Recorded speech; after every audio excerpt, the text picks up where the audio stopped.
Welcome back to నేర్చుకుందాం with Usha. దయచేసి అందరూ ఇంట్లోనే ఉండండి, సురక్షితంగా ఉండండి. మీ చేతులను తరచుగా సబ్బుతో శుభ్రంగా కడుక్కుంటూ ఉండండి.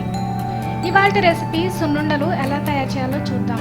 ముందుగా దానికి కావాల్సిన పదార్థాలు: పొట్టు తీసేసిన మినపగుళ్ళు 1 కప్పు, బెల్లం కానీ పంచదార కానీ 1 కప్పు, నెయ్యి ఉండలు చుట్టుకోవడానికి అవసరమయ్యేంత. ఇప్పుడు సున్నుండల్ని ఎలా తయారు చేయాలో చూద్దాం. ముందుగా స్టవ్ ఆన్ చేసుకుని ప్యాన్ పెట్టుకుని దానిలో 1 కప్పు మినపగుళ్ళను వేసుకోవాలి. అయితే స్టవ్ ఫ్లేమ్ని సిమ్లో పెట్టుకోవాలి. సిమ్లో పెట్టుకుని ఒక గరిటె సాయంతో ఇలా మనం వేయించుకుంటూ ఉండాలి. గరిటెతో కలపకుండా ఇలా వదిలేస్తే మనకి అడుగు వైపున మాడిపోతాయి. సో అందుకని మనం కలుపుతూనే ఉండాలి. వీటిని మంచి బ్రౌన్ కలర్ వచ్చేంత వరకు, అంటే మరీ ఎక్కువ మాడిపోకూడదు. మనకి వేగిపోయిన తర్వాత, సరిపడా వేగిన తర్వాత మనకి మంచి అరోమా వస్తూ ఉంటుందండి. వేస్తూ ఉంటే ఆ వాసనకే మనకు తెలిసిపోతుంది ఇంకా చాలా వేగిపోయిందని. నేను చూపిస్తాను ఇప్పుడు. అయితే ఇది మనకి సున్నుండలు అనేసరికి అదేదో పెద్ద వంట అనుకుంటాము. చాలా ఈజీ, చాలా సింపుల్గా చేసుకోవచ్చు అండ్ చాలా హెల్తీ. చూసారు కదా, ఇది ఆల్మోస్ట్ వేగిపోయాయి. ఈ కలర్ వచ్చింది అంటే మనకి వేగిపోయినట్టు. చూసారు కదా వీటి కలర్ ఎలా చేంజ్ అయిందో. ఇప్పుడు మనం స్టవ్ ఆఫ్ చేసేసుకోవాలి. స్టవ్ ఆఫ్ చేసిన తర్వాత మనం ఈ మినపగుళ్ళని పెనంలో ఉంచకూడదండి, ఎందుకంటే పెనం ఇంకా వేడిగానే ఉంటుంది కదా, దానివల్ల మళ్ళీ ఇవి మాడిపోతాయి అన్నమాట. సో ఇలా మనం ఏదైనా ఒక ప్లేట్లోకి కానీ గిన్నెలోకి కానీ తీసేసుకుని వాటిని చల్లారనివ్వాలి. ఇవి బాగా చల్లారిన తర్వాత మిక్సీ జార్లో వేసుకుని మెత్తని పొడిలాగా చేసుకోవాలి. అలాగే 1 కప్పు షుగర్ తీసుకుని దీన్ని కూడా బాగా మెత్తగా పొడిలాగా చేసుకోవాలి. ఇది షుగర్ పౌడర్ అండి. అలాగే ఇది వేయించుకున్న మినపగుళ్ళ పౌడర్. ఈ రెండు కూడా ఇప్పుడు మనం మిక్స్ చేసుకోవాలి.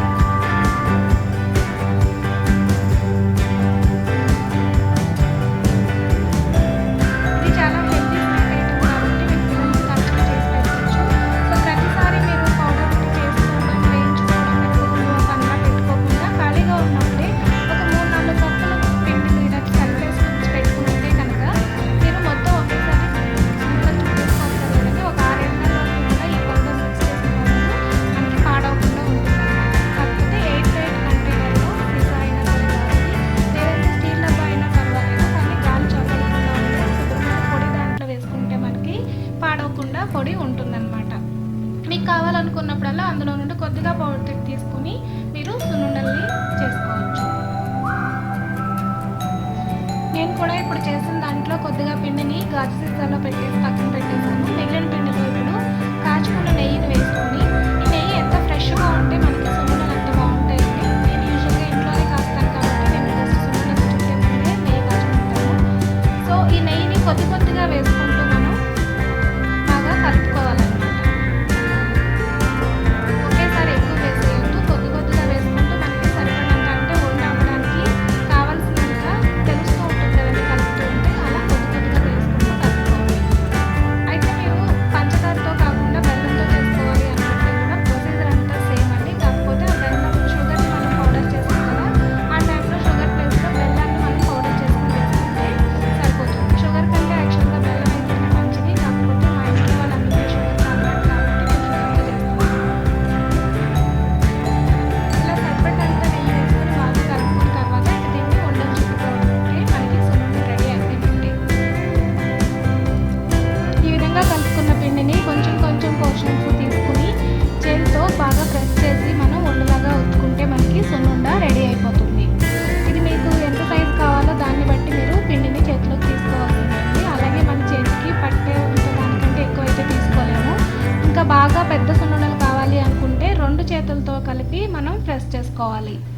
అలాగే ఈ ఉండలు చక్కగా మనకి మంచి షేప్తో బాగా రావాలి అంటే కనుక మనం నెయ్యి వేసుకునేటప్పుడు జాగ్రత్తగా వేసుకోవాలి. నెయ్యి కనుక సరిపోకపోతే మనకి అసలు ఉండ సరిగ్గా అవ్వదు.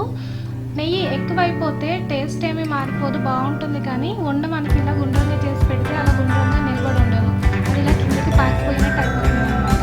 సో మీరు కొంచెం నెయ్యి వేసుకుంటూ కలుపుకొని కరెక్ట్గా సరిపడినంత వేసుకుంటే మీకు సున్నుండలు చూడడానికి కూడా చాలా బాగుంటుంది. మినపప్పులో మనకి చాలా న్యూట్రిషనల్ వాల్యూస్ ఉన్నాయండి. ముఖ్యంగా మనకి ప్రోటీన్స్, అలాగే vitamin B6, next folic acid బాగా పుష్కలంగా ఉన్నాయన్నమాట. సో దీనికోసమే మనం దీన్ని బ్రేక్ఫాస్ట్లో, ఇడ్లీ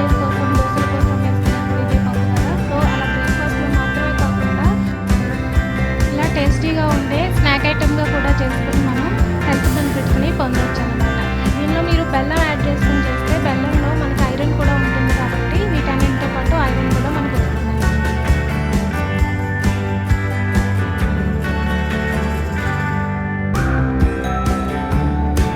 చూసారు కదండి, ఎంతో ఆరోగ్యవంతమైన అలాగే రుచికరమైన చాలా ఈజీగా చేసుకోగలిగే స్వీట్ ఐటెం.